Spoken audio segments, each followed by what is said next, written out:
som rád hovoril, pane! Čo to je? Podkladom, toto je posledný súd, kde sú peruť anielské trúby ohromné, ticho ma desí. Kde je moja ríšnosť? Kde je? Východ je od počiatku duchovnejší než západ. To je mýtus, všetko je celkom inak. Východ myslí na budúcnosť, ale západ na prítomnosť. Východ rád sníva, západ koná. Vôbec neviem vybaviť tváre svojich detí. Ani moju.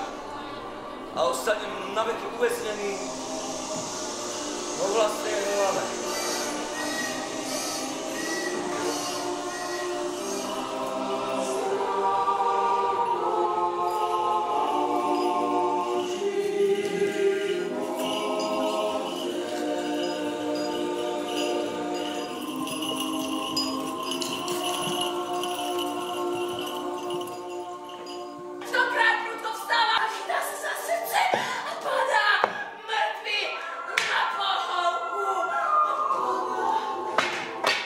Videl som nekonečne tyrkysové more, videl som zlatisto-žltú púšť, videl som mliečne bielý ľad. Áno, všetky tie farby máme aj u nás, ale vyzerajú ako vyblednutý kabát, na ktorý tražilo slnko. Neviem prečo, je to tak.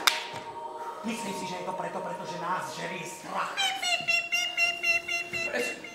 Práve ja mám zachraňovať ríšu. Nie som to zverka svíňa. Aby som stihol pozabíjať všetkých ako bojovci.